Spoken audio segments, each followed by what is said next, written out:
I mean, it's rare that I come to a heads forum and 90% of the people are already seated. So, and though we have some students who would love to be here all day, we are going to want to get started with it in just a minute. But before we do that, as we do, first let me welcome you to the heads forum. And I think people who have been here, and there are some new faces, which I absolutely love. At the same time, I think it's important, being a school of relationships and a place where people really matter, that we start by introducing ourselves. And we're going to not introduce our students right now, because in just a few minutes they'll be introduced and have some things to say. Tim, would you mind starting? Hi, good morning everyone. I'm Tim Leibman. I'm the head of the middle school. I'm also the father of Chloe in 3rd grade. Thanks. Jeff? Hi, I'm Jeff Addis. I teach upper school history and just happy to be here this morning. I don't know if Jeff's missing class, but a few of his students have a few things to say. I'm Margaret Van Steenwyk, and I'm head of the upper school. Good morning, my name is Alicia Sly. I'm mom to Sam Sly over there, who was talking earlier, and a Shipley parent. And mom to another one also. Mom to another child, yes, Barrett, who used to be here, really loves the Shipley experience, but is taking a little hiatus right now. Traveling Europe. She's doing a gap year. It's the first time I've been at this for a while. It's the first time I've ever heard it described. Hi, I'm Rabia. I have a daughter in 6th grade and a son in 8th grade. Thanks, man. Hi, good morning. My name is Asim Mujahid. I have 3 children who just started here at Shipley, 1st, 4th, and 7th. Well, you survived the first few months. We certainly, yes. Barely. Good morning. I'm Sharon Russell. I am the pre-K to 12 director of positive education and student support. Good morning. I'm Stacy Gout. My daughter Samantha is in 1st grade and my son Jason is in kindergarten. My name is Elizabeth Norris. I have 3 boys, Declan, Evan, and Finn, in 11th, 9th, and 5th grade. We're far enough along in the year that people really know what grades are. Good morning. I'm Lisa Brand. I have Max, who is in 11th grade and a graduate class of 2015. And the first thing Lisa said to me is, Max is not happy with me because I'm a Patriots fan, he's a Packers fan. Last night's game spoke for itself. It was a terrible game, actually. Good morning. Good morning. My name is Umiana Tsivko. My daughter is Gilo. She's in 4th grade. 4th grade. We're very happy to be here. Nicole Capobianco. I have 3 boys, grades 4, 6, and 8. I'm Steve Schomer. I have 3 girls, Sarah in 8th grade, Alexandra in 6th, and Annabelle in 2nd. I'm Julianne Biscardo. My daughter Ella is in 4th grade, and my son Leo is in 2nd grade. Patricia Lucas. I have a kindergartner and a 4th grader. I'm Natasha Pupil. I have a kindergartner and a son. Melissa Bergen. I have Kyle in 7th and Katie in 10th. Andrea Harvey. I have RJ in 2nd and Chris in kindergarten. Hi, my name is Nimesh, and I have a son here who's in 10th grade. Hi, I'm Dave Medina. I have Mackenzie in 10th grade and Riley in 7th. Trav, you mind introducing yourself? Yes, I'm Travis. I do all the event technology, and I'm currently apologizing to the viewers because the morning is dark and the video is dark. So. Except for the kids, that may make us look better. That's okay. Josie Burry. I'm director of development.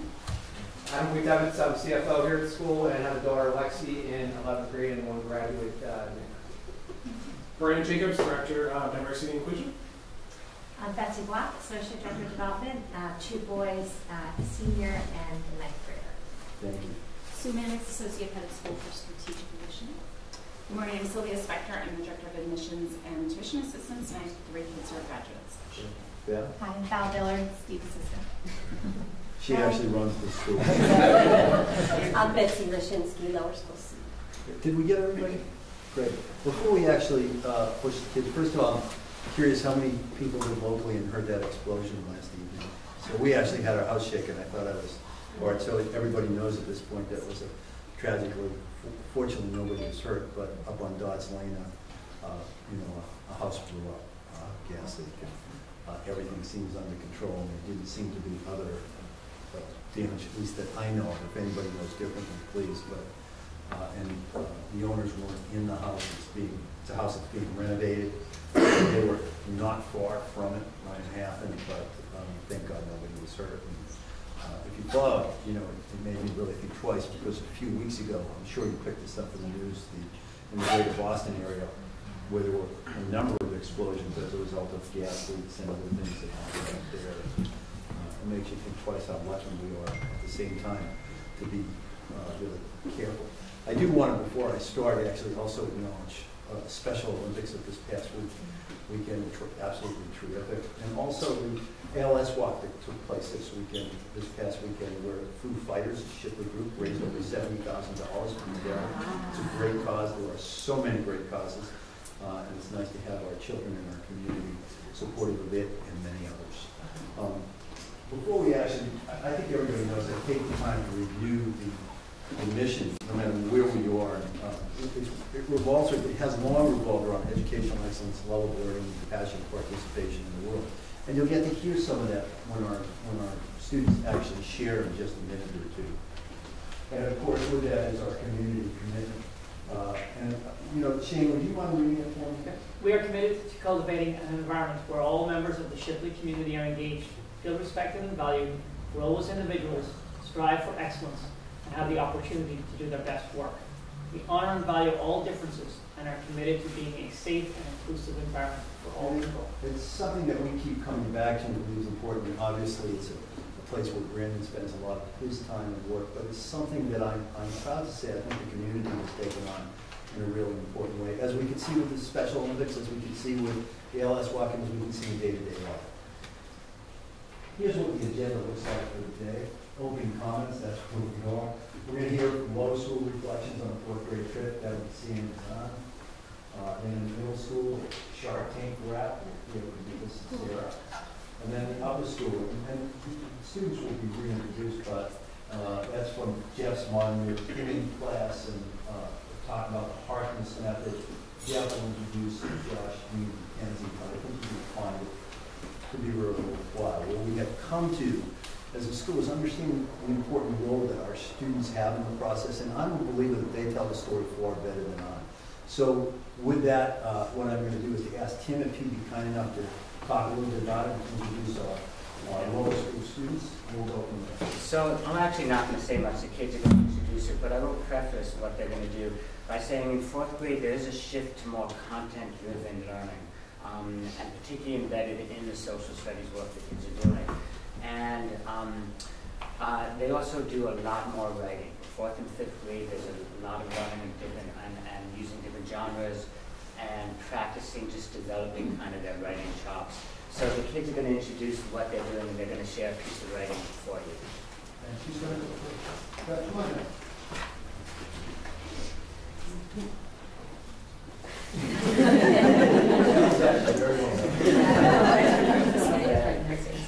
Hello, my name is Azan, and I am in 4th grade and a member of Student Council. In 4th grade social studies, we are learning about how Pennsylvania was founded, who it was founded by, and how it was settled. As a part of our study, we are learning about Lancaster and the Amish. 2 weeks ago, we went on a trip to Lancaster. Hi, I'm Sam Sly, and I am in 4W, and I'm a member of the Student Council. We wrote about our experiences on a trip to Lancaster. We had to pick our favorite part and write about it. We are also learning about descriptive writing. In our writing, we had to include adjectives and open with a wow sentence. We had to write an outline first, then write a draft, and share with a buddy who made comments. Then we had to revise and write a final draft. We also did a picture with watercolors. My favorite part of Lancaster was the schoolhouse. It was so fascinating. It was my favorite part because the kids were great and also because they were very nice. Another great part of the schoolhouse was that it was small and cozy. When we were there were brothers, sisters, and cousins. And when we all sat down, I realized that the chairs folded and were bolted to the ground. The desks were also bolted to the ground. In such a tiny room, there were 8 grades. It was so cool how they fit all those children into this tiny schoolhouse. After we got settled, the Amish sang 2 songs for us, one in German and one in English. When they were done, we sang 2 songs for them. the Shipley School song, and the Gator song. After that, we asked them questions about the school. They have no homework. Listen to the next part. They have no homework because the teacher doesn't like sending home homework. And when the kids get home, they have chores to do on the barn. A lot of children. After that, we went outside to play baseball. In baseball, everyone batted once. After we were done batting, the Amish were up to bat. They were very good at baseball. The Amish were slamming the baseball over and over and over again. They were zooming from base to base. I felt the woods hit my face. That's how fast they ran. Even though we lost 9-2, baseball was the best part of being at the Amish schoolhouse. When we left the schoolhouse, everyone was waving goodbye to us. I had a great time at the Amish schoolhouse. By the way, I've had the pleasure to go on that trip over 20 times, and the Amish have won over 20. I was in a house smaller than the tip of my fingertip. Well, not exactly, but the house was pretty small. Where was I? I was in a one-room schoolhouse in Lancaster, PA. We walked single file into the classroom. I sat down in the very corner. The room was small and felt very tight. It felt like I was still in our school bus. The teacher's name was Teacher Fanny, and her helper's name was Helper Hannah. I observed that there wasn't only 4th graders there, but the grades seemed to range from 1st through 8th. They sang a song in High German. Their language seemed really rough, but also sounded so elegant at the same time. They also sang a song in English. There were 6 or 5 rows of desks. The 1st graders sat in the 1st row, and then the rest of the grades filled in. The 8th grade girls wore bonnets, so did the teachers. All the girls wore dresses that didn't look so comfortable. Their dresses reminded me of my grandmother's tablecloth. Very comfortable. The boys' clothing were the same. They wore overalls and a shirt. We sang a Shipley song. Our voices sounded quaky and quiet. Then they told us that when they came home, they helped their parents on the farm or the kitchen. And the biggest thing was they didn't have homework. All their desks all their desks were small and smooth, like someone just poured glue and it had dried. The 8th graders were in the back of the room. Behind them was a door to go outside. There wasn't much outside. There were swings and seesaws and what looked like a baseball field and had trees all around it. And if you hit a home run, the ball would go into the pasture. When we had recess with them outside. The air was crisp. I watched Shipley bat. No one hit it over the fence. The trees were being too generous, giving us too much shade. The sun was out, but it was windy. Every time the wind blew, the leaves danced up and down and all around. When the wind blew, a shiver went down my back. Finally, it was their turn up to bat. That's when I joined the game. I stayed between 1st and 2nd base by the old white chip fence. The first girl up to bat hit the ball over my head and into the pasture. I knew at that moment we were going to lose. And I was right. We lost 9-2. I thought it was one of the coolest experiences of my life, and I also learned that Shipley means sheep in High German. Bah!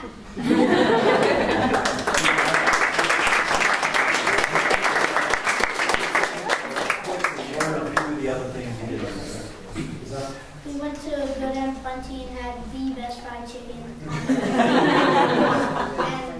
very good homemade ice cream. And we also went to a steer auction and a produce auction.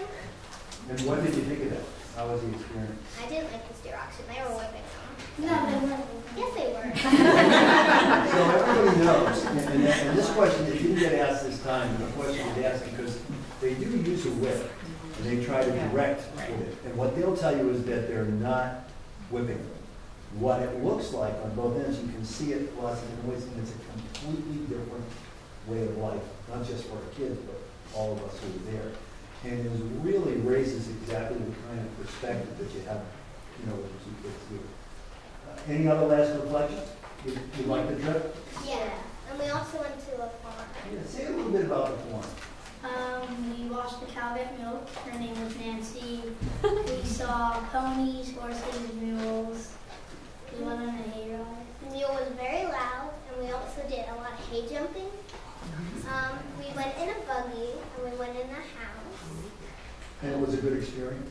Yes. So the farm is owned by the Stolfus family, and not the same Stolfus who have up here at the Ordinary Farm, but friends actually of Linda Van Horn, who lived there for almost 30 years. And it's interesting is that if you've gone out there to visit over the last 2 years, how much the whole area has changed. When I first went out, there wasn't a lot developed around, but now much of the Amish land that was there has been sold and been developed in different ways. And even on the farm, those who are still in business as the Stolfus are, have transformed the farm from partial farm and milking, although they're thinking of giving that up right now, to a nursery in terms of growing plants and all kinds of things. So it's very interesting as they deal with the challenge. It was worthwhile? Yes. As good a trip as you guys have gone? Yeah. Anybody have a question? Is the woman on the farm Sadie, is she still alive? Sadie's still alive. She's in her mid-80s. She has 97 grandchildren. Yeah, I was going to say and 114 great-grandchildren. 97 grandchildren, 114 great-grandchildren. So, when you think about 114 great-grandchildren, it sounds like beyond. But when you have 10 children who produce 97 grandchildren, and many of them in their 20s and 30s now, right? So for example, when I went 25 years ago, in Amish country, I think people know this, but if not, it's generally tradition that the youngest offspring take over the house, the farm, owned by the family. So the youngest, he was probably 25 or 30 when I first went out there. He's now in his mid-50s. So he's now getting ready to the next generation, and he himself, has a number of kids and 4 or 5 grandchildren now, and there are going to be more. And so put that in perspective, you begin to understand. Okay? Can we give them a round of applause?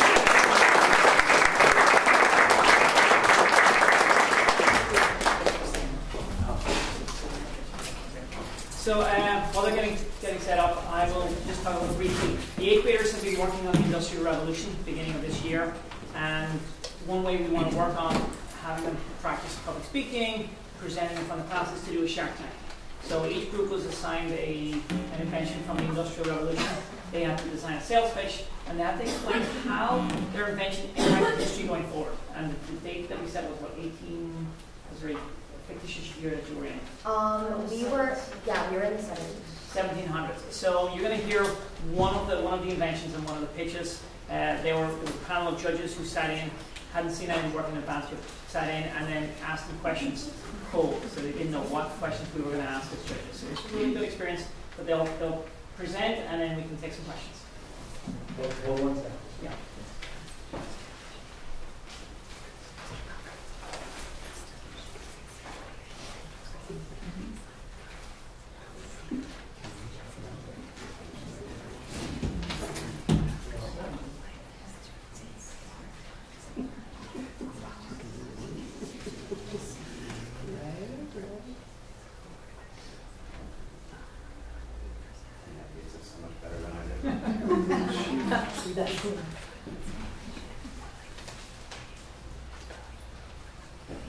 Yeah, we've never done that.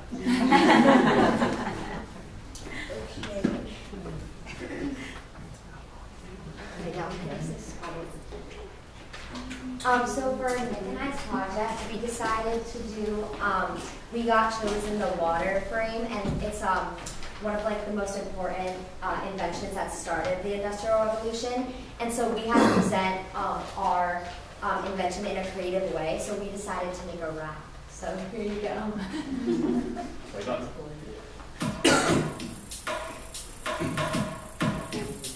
You can read about it on Wikipedia or search about it on the media.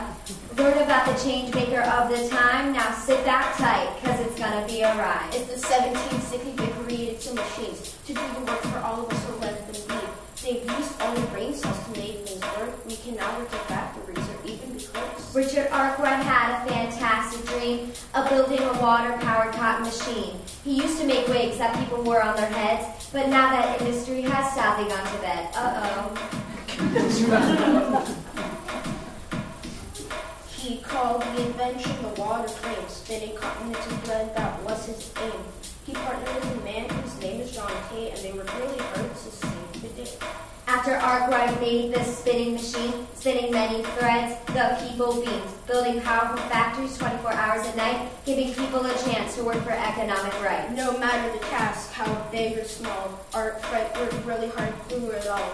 He's now known as the cotton spinning pro, and because the cotton factory began to grow. When you think of the revolution, tell others about his amazing solution. The textile industry would not be the same. After all, spinning cotton thread was his game. We learned about something today. We hope you did. This product's here to stay. It doesn't matter if you like to sew. Please remember the product. Now we're going to go. Arkwright out.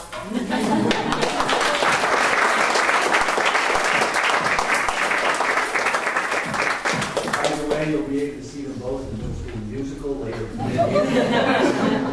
Questions? That's terrific. Questions? What was the experience like?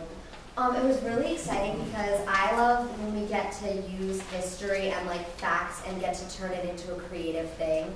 And so it was just a really exciting experience, and I love seeing everybody else's presentations and seeing how they like incorporated facts into creativity and art, which was really cool. Great.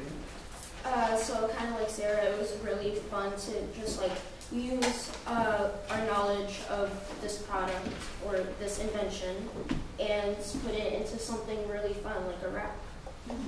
By the way, did they fund you guys?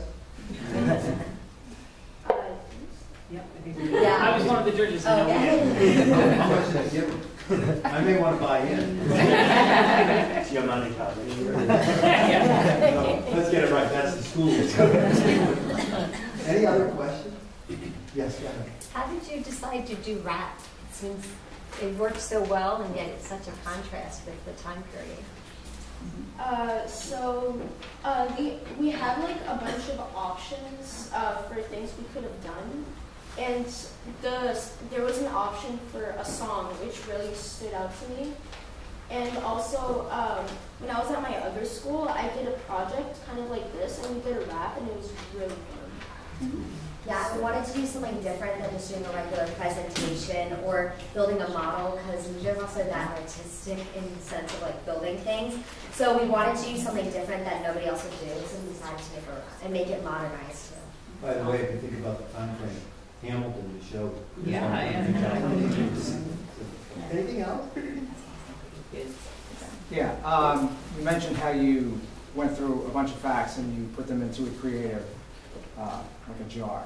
Mm-hmm. Of all the facts that you've seen, which one surprised both of you the most? Well, I thought it was really interesting how the way that he came up with this idea was wigs was like a big thing that they wore on their heads, and he wanted to find a waterproof way to wear them. And so that was really interesting to me because I never really thought about wigs being waterproof. Would have come in handy today. Kind of like that. Another thing that surprised me, he jumped from wood making into the textile industry, like without ever making an invention like this before, without much knowledge. Anything else? Did you have a question? I'm interested. Did you both know how to use a beat mixer going into? No, we were actually really skeptical about what we were gonna do because we were like, are we gonna beatbox or is that just gonna be weird? So we decided to like Google like how to make a beat or something, and we found this website for free. So yeah. Good combination, free and educated. Yeah.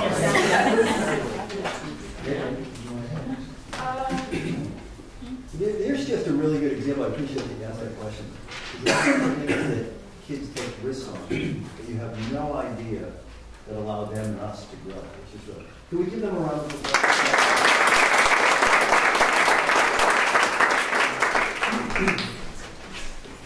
Good morning. I'm Margaret Van Steenwick, head of Upper School, and I'm really excited to be here. We are off to a big and happy start in the Upper School, and I feel that we are intertwining positive education into every aspect of Upper School life. There are two things that really stand out to me in terms of feedback that I've received and what I've seen in the division when I am out and about. And the first that I wanted to just give a little shout out to would be our student government. I feel that they're really exceptional this year, and they have really been energized by the 125th. That has really captured their imagination. We also were lucky enough to start out the year with a positive education retreat for them. And what they have been able to do with both those things is infuse energy, spirit, and inclusion in everything that they've done. So that's number one. And number two, and you've seen great examples of it here, active learning. And we are doing active learning in the upper school too. And like the Lancaster trip, we have had a number of really notable and amazing field trips going out. Tomorrow we are sending 2 classes and BSU to the African American Museum in Washington, D.C. We have sent art and modern Islam class to New York to the Met and the MoMA. We have also sent an American Studies to the Museum of American Revolutionary History, and we have had our Spanish 4 and 5 classes go to a Latino conference in Westchester. Additionally, we've had a sort of in-house field trip with Dr. Julian Hayter coming to talk about Confederate monuments to a number of classes. And that is really exciting and engaging work. However, what really strikes me is what is going on in our classrooms every day. There is really deep, interactive, student-centered learning happening. And I feel really lucky to be able to share an example of that with our sophomore Modern European class today. So I want to just give you a little background and set up what Josh, Mackenzie, and Dean are going to talk to you about in a few minutes. So Jeff Addis, and we stand for a minute again, is one of 2 teachers of the Modern European class. Zachary Gaines is the other teacher, and they worked hard over the summer reimagining this course. What they wanted to do, Jeff came to me late in the summer and said, listen, we've really been working on this, and we want to take the traditional framework, a linear framework that you probably are familiar with. You would start in the Reformation and you would move through the post-Cold War, and to re-look at that framework, moving it to a more thematic framework. And what that means is, for instance, taking the idea of revolution. And using that kind of framework, a thematic framework, allows for a really synthetic kind of thinking and learning that really yields making tremendous connections between time periods and between ideas. So the French Revolution can not only lead to really meaningful conversations about the American Revolution and the Haitian Revolution, but also to the Arab Spring.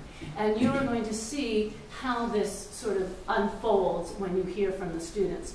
But I want you to hear why I picked them today and why they're here. I happened to observe Jeff's class in the beginning of the year, really in early September, and it was this particular section. And I happened to walk in when they had 2 pictures up on screen. They were studying the French Revolution, and the students were amazing, pulling those 2 portraits apart and making comparisons. I was really impressed. And I told them so at the time, and we visit classes, we pop in for 10, 15 minutes and leave. So fast forward about 3 or 4 weeks later, I just happened to be in their classroom space, and they come running in, they are bubbling, they are all ready. This is first period, I'm just left over there from homeroom, and they are ready for this big breakfast table event. And they see me, and they're a little worried that maybe I might be subbing their class. And they were worried because they really wanted to do this big, fabulous thing. And they invited me, and they said, you know, will you come and see this class? And they explained what they were about to do, and I did. And it was truly amazing. And I didn't have Dr. Lightman's prompt of a wow statement, but that's exactly what I wrote to Jeff at about 11 o'clock that night. My statement was, wow, I still have goosebumps. And what I saw there was creativity to explore, confidence, and what we call at Shipley really deeply rooted learning that came out of this Harkness method. So without further ado, I would like to introduce Dean, Mackenzie, and Josh.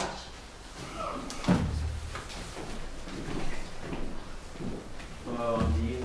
So, like Ms. Van said, that we did a Harkness discussion. So Mr. Addis wanted to not take the quiz route, but take the Harkness route. So it's a giant discussion where we are all in a circle, and ideas are just being thrown out, not from Mr. Addis, but from the kids like us.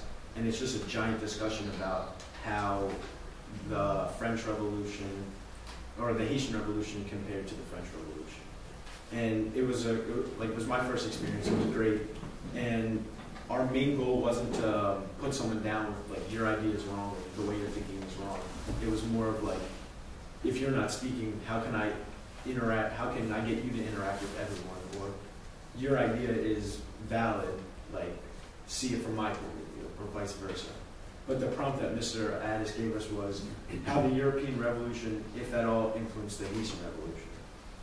So Kenzie will get more into that, but we talked about how the Haitians like modeled themselves after the French Revolution, or if they even modeled themselves after the French Revolution. So in the discussion, we talked about the French Revolution compared to the Haitian Revolution, and we talked about how the Haitian Revolution was maybe a model of the French Revolution. Many people supported this by saying that the time periods were very alike and that the social classes were very alike. One of the most interesting social classes in Haiti was the Brown Blancs. They advocated for the Enlightenment ideals and the continuation of slavery. And those are very contradictory terms that led us into a separate discussion. Also, some people in our class believe that the Haitian Revolution was its own revolution and had no ties to the French Revolution, and other people in the class believe that it was just an influence. This discussion helped us learn everyone else's point of view, and by participating in the discussion, we all learned something new. So, at first, when I heard of the Harkness discussion, I thought they're getting rid of the teacher. This is going to make a discussion impossible because we're going to get sidetracked, we're going to get distracted, it's going to become just very difficult. But after participating, I realized just how unique of an experience this was. Students were able to discuss their opinions with utmost respect for one another. They were kind and considerate, and they made sure that every voice was heard. I now believe that in a Harkness discussion, in an unfiltered discussion, students are able to formulate spectacular theses, and their ideas and opinions are enhanced, expanded, and refined. I'm so grateful that Shipley teachers are pioneering in education techniques because it provides students with amazing opportunities that I'd be skeptical to find elsewhere.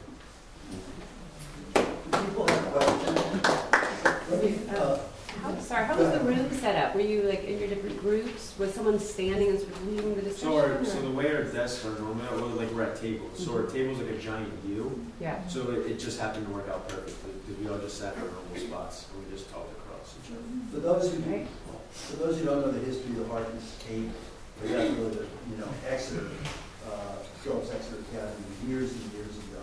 They actually sell tables, which you don't necessarily have to have, that are meant to sort of inspire the kind of conversation.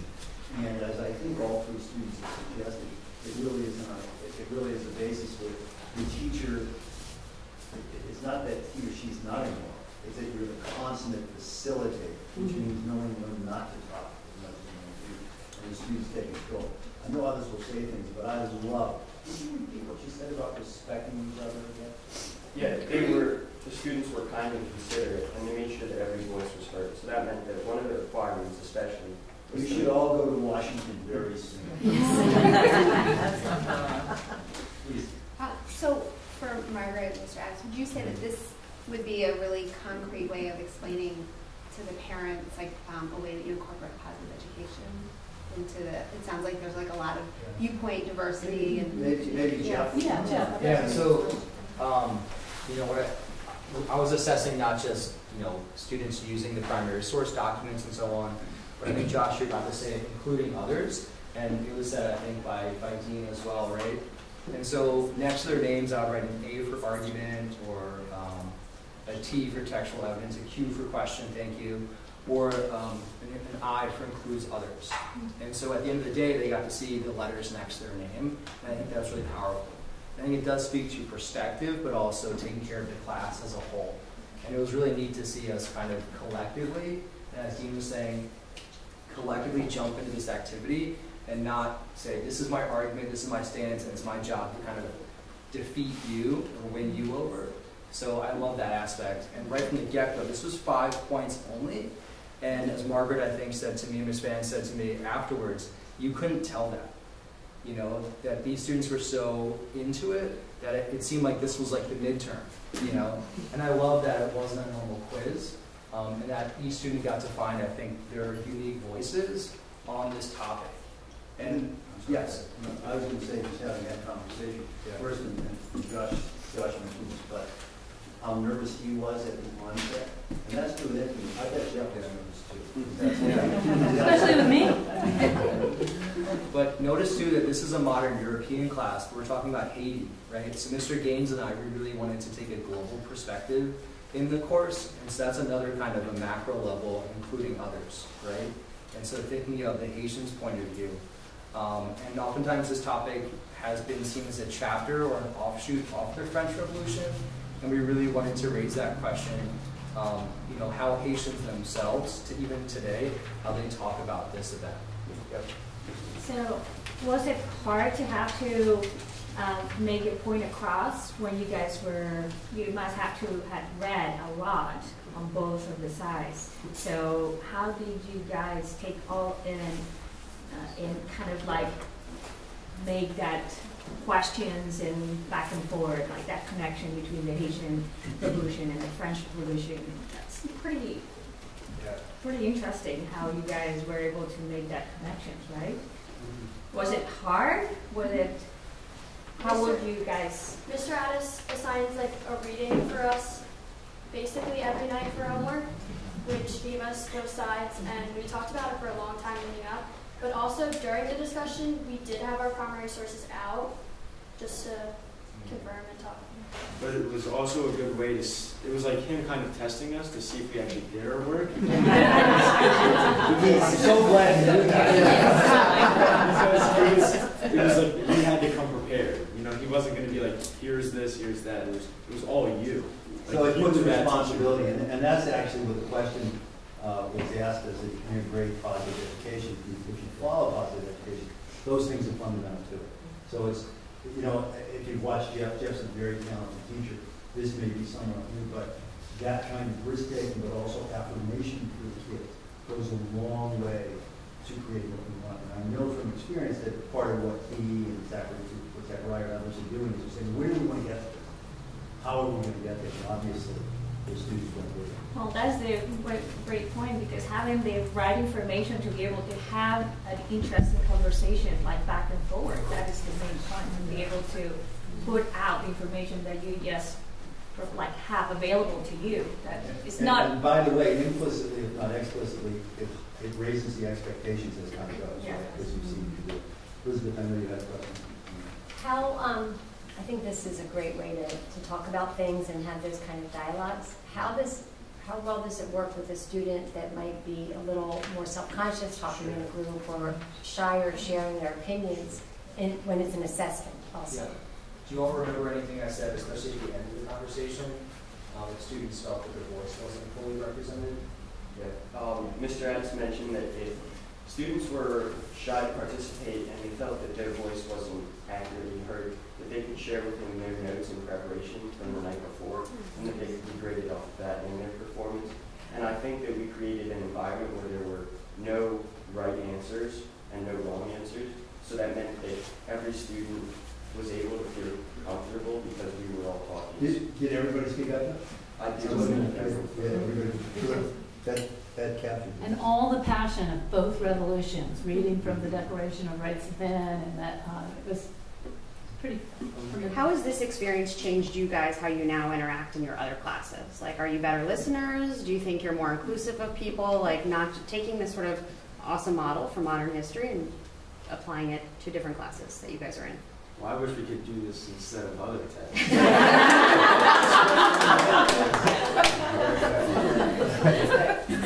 Dean is applying to create a heart. But on a real note, that I thought it was a great experience overall. And you actually just learn to become like more self-advocate and really just prepare yourself for further things than just a heartless discussion. So when I was saying it raises expectations, not just of what's going to happen in that class, but it raises expectations of our students and what they want, what they need, which I think is the key. Any last questions? Can we give them a round of applause?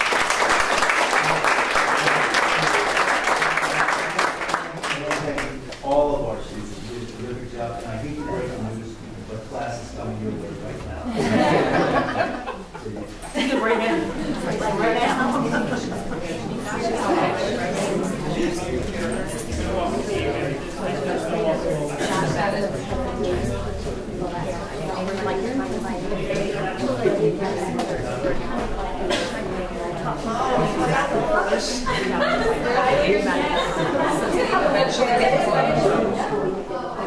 I know there are parents here, but it only reinforces, having our students, it only reinforces the observation that our students really are our best spokespeople, and it gives you a context and perspective of what they and we are trying to accomplish that way. And by the way, though you wouldn't have seen it, having walked in on a couple of the fourth grade discussions about Lancaster, it was a similar kind of an environment that they were trying to create. But the same thing. They were unintentionally they were discussing the Pittsburgh shooting recently in the fourth grade, and my daughter came home saying that it was a very interesting discussion, and that they just like all got together and kind of like talked about these things that are happening around them.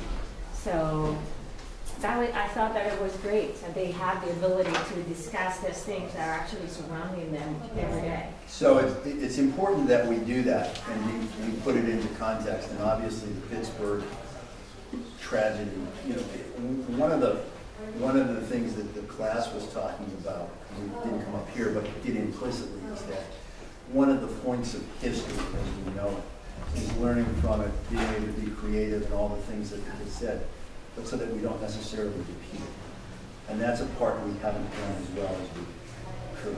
But having the kids have the conversations that they do and doing the things makes a huge difference. And one of the things that's exciting and fun is if I talk about the upper schoolers for a moment, how excited they were. And you recognize this is a small part of their day. I mean, if you were looking across all the other things that all of the kids are involved in and all. And the question about positive education, it's there when you don't even talk about it. But we are actively, and maybe Cher, I don't know if you want to take 1 minute and talk about some of the work that's being done, just so, and then we'll go to some questions. Sure. So I love hearing the students talk about what they're doing in the classrooms, and I had the opportunity to hear them talk at the 8th to 9th grade transition. And just like Steve said, there's pieces of positive education that are going on without anybody branding or stamping it. If we think about engagement and relationships and meaning and achievement, those are 4 of the acronym or letters of PERMA. So I hear that thread all the time, and I love hearing that without the specifics. But I don't know how many people know we're teaching a positive psychology course in the upper school. It's an elective where they're learning the science and theory behind positive education and positive psychology. We're piloting a parent event that starts this evening with 4th grade parents. We're looking into hosting a training here next summer for people to be able to come here and learn about what we've done, and Penn and Geelong, who are 2 of the trailblazers in this field. So there's a lot going on, and I hope if you have any questions that you talk to me. I think one thing we're trying to really make clear, and positive education does not mean that every moment of every day is positive. Or that you're going to be happy every day. Right. It's really helping kids learn the skills of well-being, which do include resilience, but those other things I mentioned, engagement and relationships and meaning, I think are the threads that I hear the most within our classrooms and that our teachers are really taking hold of and putting out there for your children and for us as colleagues. We're working on those every day. So thank you, and definitely we have questions on. And I think the 4th grade is actually, is it the 4th grade? Yeah, parents, tonight is the, isn't it tonight the first pilot where we're teaching parents some of the skills that the colleagues learned last year and are continuing to learn along with 4th grade development. Well, the nice thing about quote positive education is you never stop learning about it. And the well-being piece, people in the room will probably remember that we spent last year primarily focusing around professionals, around colleagues. And the more you're able to convince people to develop the skills, the attributes about their own well-being. I mean, let's face it, as a parent, as an educator, if you're feeling good about yourself and your health and those, it's easier to do good things for those with whom you are working. And it's made a big difference in many people's lives. And our kids take to it, for them, the concept of positive education is secondary to what it is that's happening, right? And a lot of the things involved in positive have long been a part of what we're striving to do with our kids. It's been there through our SEED program. It's been there through day-to-day part of our philosophy. It's there really implicitly through our mission. And being able to turn to something that really has metrics over time, be able to evaluate well-being. How many people know as we middle and upper school, for example, where we do our surveys to see how kids are doing from a well-being perspective. It makes a huge difference. You know, parents, become better aware of where their kids are, which makes a big difference if you're dealing with potential questions of anxiety or depression. And let me say this as an educator, one of the things that has happened over the last 25 plus years is an increase in those things. I wish I could tell you can control that 100%. It's not true. It's not true. We wish. Life is much more complex in a lot of different ways, and they haven't necessarily found ways to prevent it. What they do know is that there are ways to help support kids, help support adults to get there. 25 years ago, if you talked about this in a public forum, people would look at you like, what are you talking about? Or if you mentioned on the outside that when kids need help to get some counseling, they would see it as a relative weakness. And today, I personally believe that for any kid or adult who's having questions or having challenges or having issues, getting support to be able to do it. And by the way, implicitly, as you listen to the 3 upper school students, as Dean McKenzie and Josh spoke, did you hear them say that they could become their own best self-advocates as a result? That's all. Can you see how it's related? So it all makes a difference. Anyway, so you get to see why we feel as good about our students as they do, and they always push us, really in their own way, more than we push them. And what you also heard from the students is, no matter how high you set the bar, they're willing to go for it, which I think is important. So I'm going to open it up at this point. It's been a really busy fall. It's been wonderful from my perspective. Here we are in the heart of our 125th. I'm looking at Sue. She's going, 126 is going to come, I'm sure. But we have a lot going on. Are there questions about any? First, has the start of the school year been reasonable for people, I hope? It's hard for me to believe that Thanksgiving is only a few weeks away, right? For me, people probably notice, if you've been here, it's my favorite holiday of the year for a lot of different reasons. 2 of which is time to really reflect and share with your family and friends. 2, also to take notice around you and be able to say, So one of the things we've gotten involved in from a service perspective is, of course, the providing of Thanksgiving meals for those who are not able to have them. That will be part of the school again. That will come out soon if you haven't heard about it. And similar kinds of things as kids are spending time, kids and adults are spending time elsewhere. Do you have questions on anything? Put you to sleep quickly. It's a really I will say, you will have, if you haven't had the opportunity, you will have the opportunity to meet Michael Turner and his family sometime a little bit later. He and I have been communicating regularly. I'm very excited for him, for his family, and for us, and looking forward to see where that will go. I'm confident that we'll do our best to make the transition, and I know he'll do a great job. So, questions on any topic in the school? It's unusual for me to open it up that far and have nobody have a question about anything. Any observations?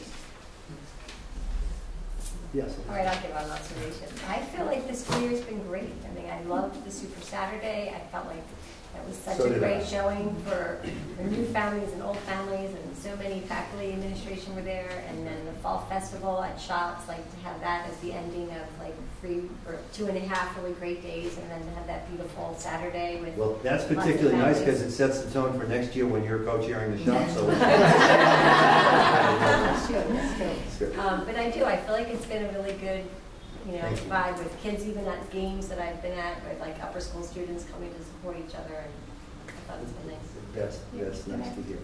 Can I mention something that in this content? Thank you for thinking about everything, especially for the new families that do not know that much about the school life and everyday life. We feel included and very happy. Well, so my question was, how many new families do we have in the room? We have, 3 or 4 anyway. So how has the start been? Has it? I get nervous when I say this, but has it been what you would have expected, and what could we have done better? Because that, it's your experience, each of you, and your kids' experience, and we know we're not perfect, but we do work at it. And any suggestions or observations that you have help. So anybody want to say anything? I will say that for us, this has been just an incredible experience. Yeah, absolutely. Honestly, I couldn't even imagine this sort of experience, not just for the kids in the school, but for us as a family. Just how we feel like we're part of this incredible community. It's all about the children and making sure that they're getting the education and experience that we hope that they would, probably more than we ever hoped. Honestly, so I mean, it's been a lot. I feel like we don't have enough. So just wait to get there and all that. But we've made it work, and it's just been incredible. Yeah. Anybody else? Anything? I've been the same. I've been very impressed with the start of the year, and I also feel it's very comforting knowing that once you get us here and we have, started here, that you are still reaching out and doing so much for the new families. I was very impressed with that. While I know you have to work on new families coming in, well, and what we you hope didn't forget about us. Yeah. One of the, thank you for saying that, but one of the things, we work hard at that, and that has to do with really the time that, I know Amy's not here, but Amy and Sylvia and our old admissions team, and the rest of school, court, and others. It's very much for us an integrated experience, and if you talk to our administrative team and you talk to our colleagues, that's how they're approaching it, and it's nice to hear that. And at the same time, what I have to say is there are going to be moments, if they haven't already, that aren't quite right. And we need you to let us know. It's the only way we can deal with questions that come up. And there are going to be times, as some, not every minute of the day, well, we might like it to be happy, is necessarily happy. And not every minute of the day do we do things as well as we would like to, though we'll keep striving to do them better. And my hope will be is that as much as you have found things to be positive to this point, you'll also find that if things aren't going the way you'd like them to go, the way they should, that the school, whether it's Shane or Margaret or Tim or anybody else in the school, are working with you to get to the place for your kids and for you that it's working. So, the other thing that I was very impressed with is it was like the second day of school, and I'm walking my children in, and teachers are saying, "Hi, Samantha. Hi, Jason." And I said, "Who's that? Who is that?" "Oh, I don't know." And it seems like everyone knows children. That's nice to hear. Yeah. Thank you. Lisa, you want to say something? Yeah, I was just going to say that I feel there are a lot of new initiatives around engagement, and I think my favorite one, Dave, is the breakfast. It's like the last Friday of every month at the Ambassador of the Admissions Program. Is everybody familiar with it? So, please take a second. And, you're probably if I'm wrong. It's the last Friday of every month. After drop-off. After drop-off, you can come, and it's like, is it like 8:30 to 10? It's really after, so once you drop off, come to the Commons and join us. Our treat for breakfast, socialize with families, and enjoy breakfast in the Commons, which happens to be quite delicious. It's very good. I mean, you can split an omelet. They're like the omelets are this big. And I could not believe the So first basically, one. it's an opportunity, one, the meal. If you watch the Commons, it's a great place. Right. The food's terrific.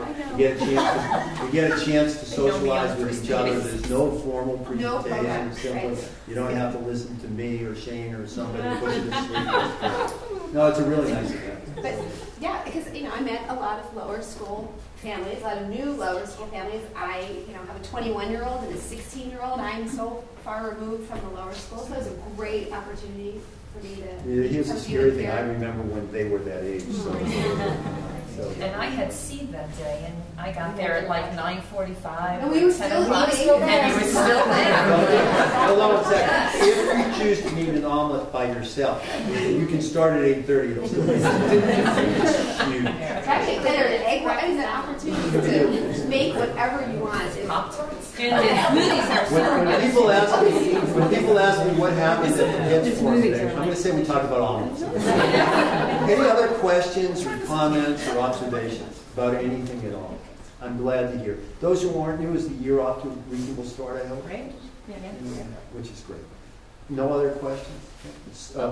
Yes, Miss. So I'm going to do this every time I'm here because we're all very fortunate, and I just want us all to give that man the respect and the applause that he deserves, because these are his last ones he'll be doing, and hopefully he'll be come and see us. But we really, the passion. Melissa's no longer invited. First time in 27 years I've been in I just want you to know he cares so much about our kids, and we owe him a tremendous round of applause.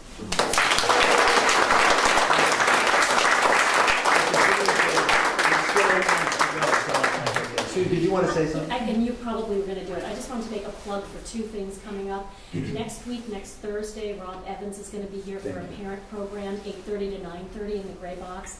He's fantastic. And really, the colleagues had an opportunity to work with him during a PD day. And I just encourage you to come.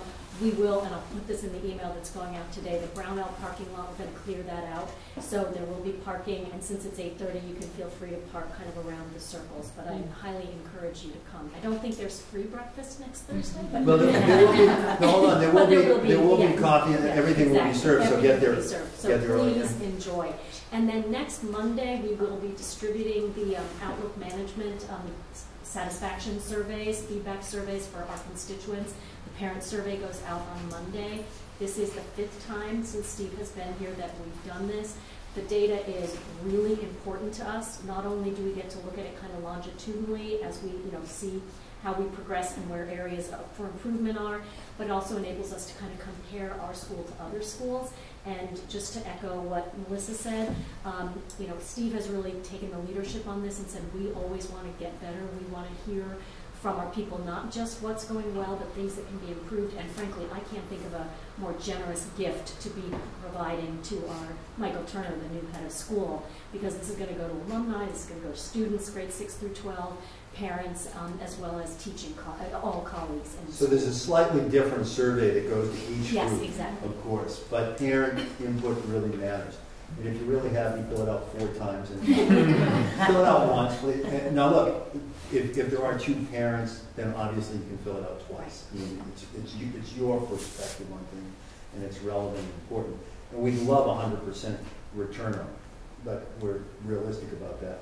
But if you get calls or emails or texts from our ambassadors or others about it, please just take the time to fill it out.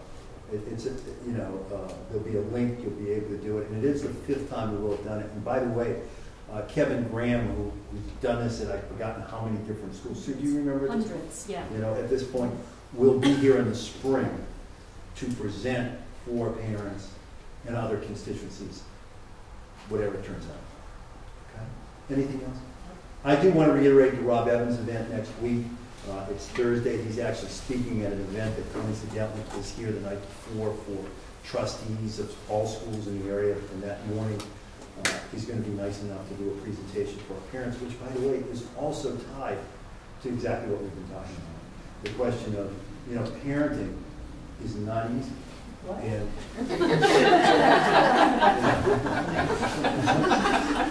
that'll be the quote of the day.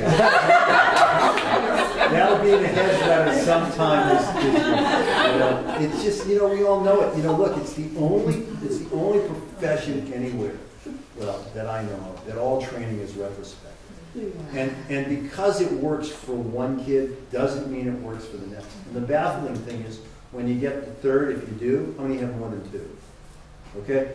Neither of the first two work. So it's okay. It just is, it's all part of the process. Yeah, I just recently saw this, there is this YouTube video that is going around that apparently this group posted a job and they did real interviews. So they were saying, well, it's 135 hours a day, you don't have time to sit down, you may eat your sandwich, and it's like all their people that they were interviewing were like, what? Is this even legal? And it's like, what if I tell you that this position is currently, there's someone in this position currently, and it's like, they're like, what? Are you serious? And there's like, yes, moms and dads all around the world are doing this job every day. And it's like, if they don't have, it's like, yeah, being a parent is... So let me also say in that front, it is an incredibly hard job. It's also the most fulfilling, rewarding, and enjoyable piece on the other side. You know, as you watch your kids grow, one of the hard things is watching them become more independent and autonomous. Because let's be honest about this, we all say we want that. But what we really want is for them to be independent and autonomous, but to make the decisions we want them to make. That tends to be a little bit of a conflict in adolescence. But the reality is we all went through that. And the process matters. And sometimes it's hard to see the other end of the line with any of it. With any of it. But you know, when it happens, it's a very strange and wonderful, wonderful, wonderful thing to watch. And then at some point, if it all works and it goes well, some of them will go on to be parents, and all of us look much better when that happens. That's all I'm saying. Any last comment? Have a wonderful, wonderful day. Thanks for coming. Thank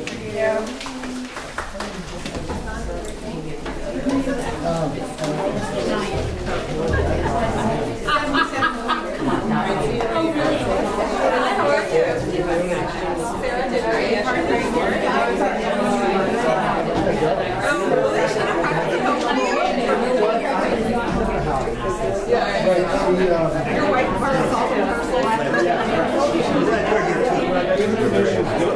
Did you tape it? Oh, that's good. Have a good day.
Right,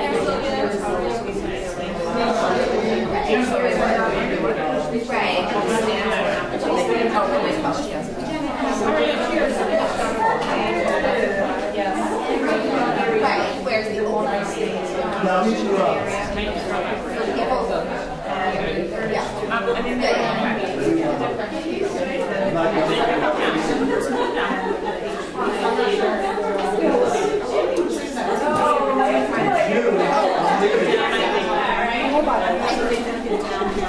See ya.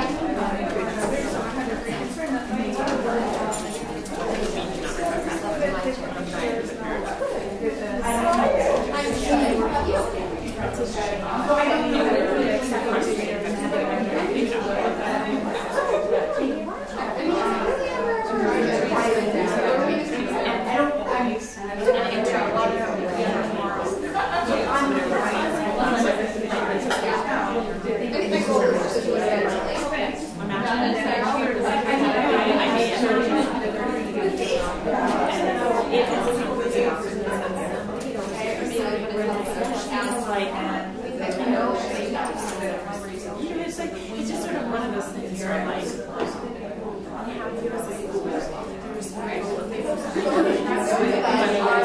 try to things in the right direction. So, and I don't know if they know, right? That's not a big dressed, but good luck. Thank you. Thank you for doing it. And actually, the review was no question. That's even better.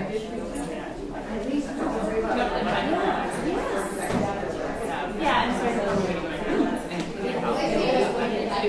it's funny because they're not and they say enthusiastically, ask me why, and it's true.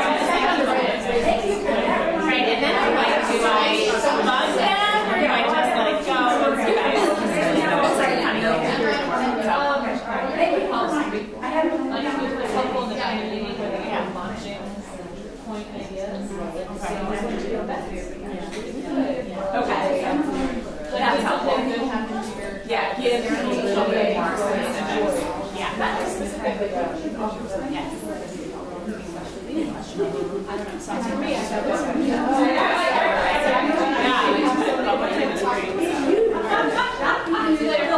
laughing though. I'm like, I heard that.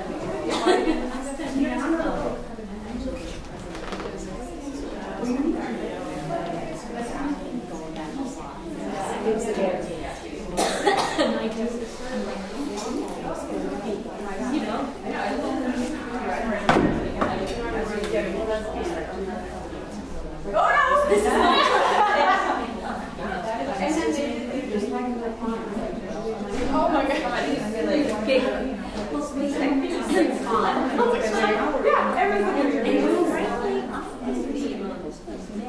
My observation have not fared as well as women. Yeah, isn't it like yeah, exactly. Right. I mean, makeup helps. Yeah. Helps. But no, a lot of Telephone people if you saw that. Yeah. We don't work at 12. Oh, really? I wouldn't be opposed, but I wouldn't know where to start shopping. Do you know what I mean? Because I can tell you, just separately. Whatever saves a lot of money. That enrollment trouble. Suddenly, But I'm not the system across the private schools in the area. Yes, all of it. Like, I should say all of them.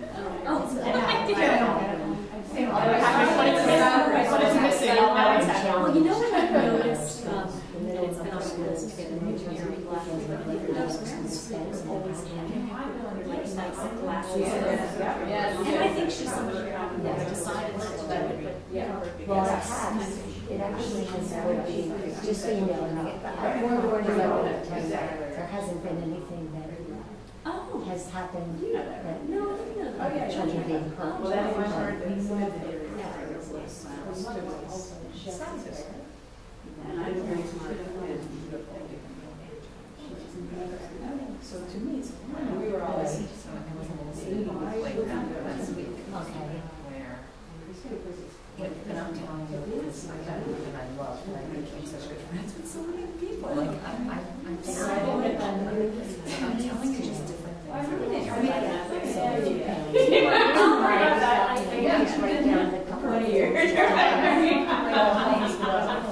here we are. Yeah.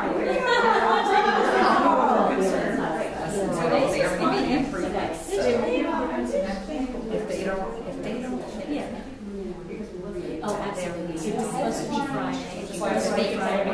Exactly. Yeah. It was Thursday. And then there was a travel and the other rest of the conference. Yeah.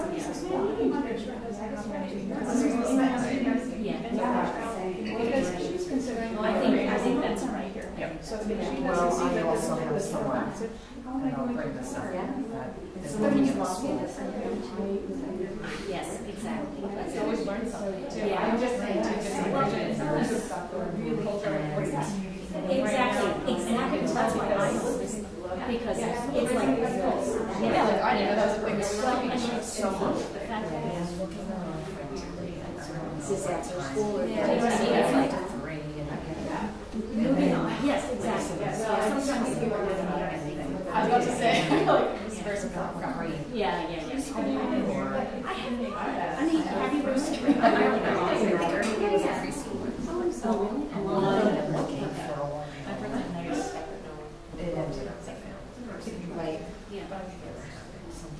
Oh, yeah, I don't think And she ends it whenever because they like the yes. This one actually. Yes, But that's what I went.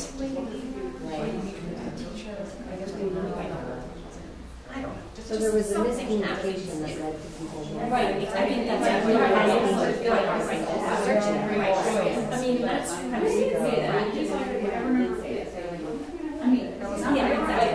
That's all right. It's different things that I'm.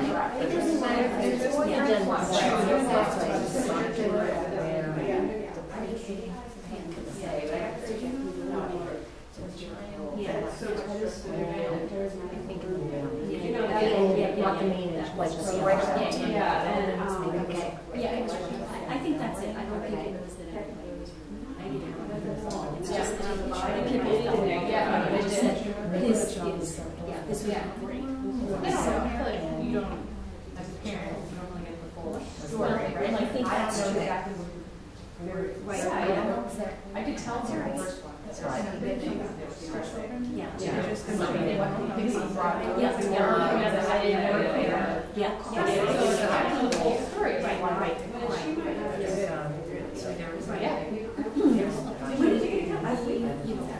This school and I think And happen to have roads that shows me to see just think about it. If any of your kids have never gone to challenge, they were walking somewhere. The lower school was walking. Possibly to know first school. I know it was They were probably walking up to the main campus for assembly. Yes. That would be. And this was actually because told sometimes to Yep. me. you know everything. Do you know what I mean? It's not like right. And I think and I know because I've had personal conversations with them concerned about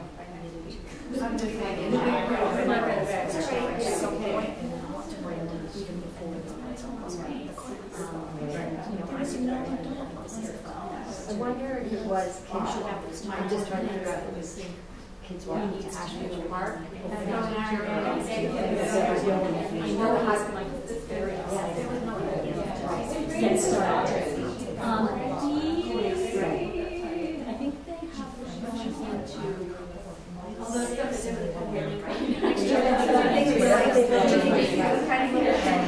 little bitty things about that.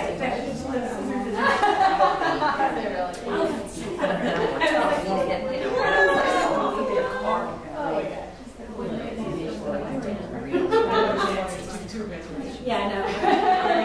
Don't bring it up. In there, like a grass. I'm looking back at the time. Yes, exactly. And they don't have to be coming with a visit, or they would just drive by and follow it. You're not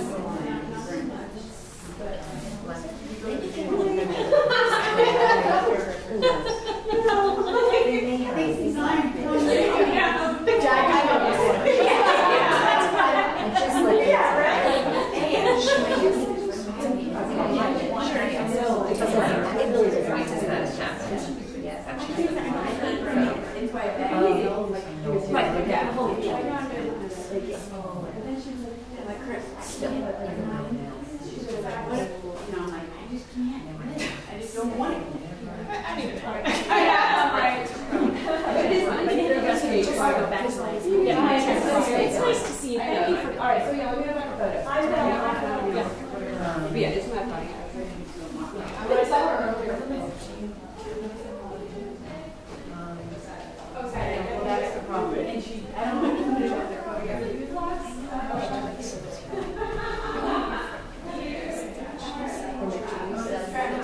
Patricia. Okay. But anyway. All right, I'm off. Okay. See you later. Bye. Bye, Josie. Let me know. I can help. Okay. And I will write you an email. Oh, I should tell you. Gosh, there's so many things. This is quite a few. This is quite a few. How about the Coming from the library let us know when you want us to go. Oh, you guys are good. I'm just turning off the light. Okay. I cannot think right now. I'm thinking of the most